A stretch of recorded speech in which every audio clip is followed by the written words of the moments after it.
Hi and Assalamualaikum. My name is Nursitihazlin. I will briefly explain about our group project, which is about traffic noise. So, in this era of modernization, traffic noise on roads have been transformed into big avenues in Malaysia. So, in this case, Jalan University 1 in Parit Johor have been carried out to measure noise levels in sensitive area, which is meant to road to school, university and store due to dominant use of transportation.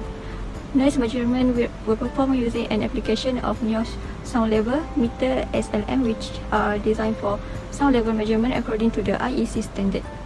This study was conducted in 2 days during a peak hour from 6 to 7 p.m. for every 30 seconds to measure the average daytime noise level during normal traffic conditions on working days and weekends.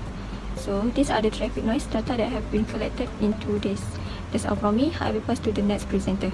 Assalamualaikum and hi, my name is Binti Ahmad and now I will present about the summary of data analysis for day 1 and day 2. As you can see here, there is the graph bar that represents the frequency of the noise level in day 1, which is the weekday, and frequency of the noise level in day 2, which is the weekend. From the data, we can see that the different class interval for each data is the 4.9. And from the data obtained, we can calculate the mean for day 1 and day 2, also the median, mode, variance, standard deviation, first quartile, third quartile, and also the interquartile range. Next, I will explain about the box and whisker plot for day 1 and day 2. From the graph before, we can see that the lowest value we get from the class interval is the 65 and the highest value is the 99.9. And Q1 here is represent the first quartile, the Q2 is the median value, and the Q3 is the third quartile. And from the data we get, we can construct the box and whisker plot and plot the data for day 1 and day 2. That's all from me. Thank you. Assalamualaikum warahmatullahi wabarakatuh. I'm Husna and I'm going to present about the confidence interval for single mean. So the probability for the sample mean for each day, which the number of sample 90, is calculated in order to obtain the probability for population mean and maximum error of estimation. So confidence interval for single mean in day 1, so from the data obtained, we obtain mean is 78.839, so we assume that 95% confidence interval. So as such, the population mean for day 1 is between the range of 79.988 and 77.690. The next one is the confidence interval for single mean in day 2, so the mean is 80.844, and we assume that 95% confidence interval. As such, the population mean for day 2 is between the range of 82.238 and 79.450. So that's all from me, and I'm going to pass to my friend. So hi, Assalamualaikum. My name is Shamila and I'm going to present for the hypothesis testing on difference between two means. So for the hypothesis testing on day 1 and day 2, we let the mu x be the mean noise level for day 1, which is weekday, and mu y be the mean noise level for day 2, which is weekend. So we stated our H0 as mu x is less than or equals to mu y, and our HA, which is our claim, is mu y is bigger than or equals to mu x. So we take the significant level alpha, which is 0.05, and it is given that the n and m is equal to 90, which is large enough for the distribution of the sample means to follow the normal distribution. So thus we use the z statistic. So from the equation, we got the z calculated as -1.567. Next one is the rejection region, which is for 1 deltas. We got 0.5 minus our alpha, which is 0.05, and we got 1.65.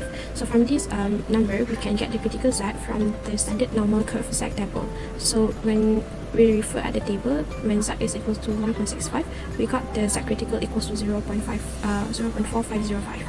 So hence we can conclude that since the calculated z, which is -1.67, which is lower than the critical z, which is 1.65, and it did not fall into the rejection region, so HA is being rejected. So thus our H0 is accepted, and it is reasonable to conclude that the mean noise level for day 2, which is weekend, is greater than the mean noise level for day 1, which is weekdays.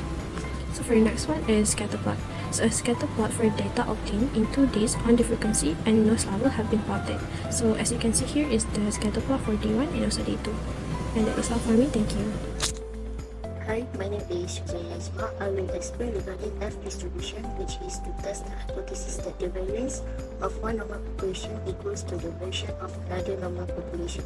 Mean and variance for each day were calculated, and this is the value obtained. The null hypothesis for this study is variation of normal population day 1 is equal to day 2. Meanwhile, the alternative hypothesis is variation of normal population day 1 is not equal and different from day 2. The significance level is 0.05, but since this is a 2-term test, so 0.025 will use. First, calculate the F critical.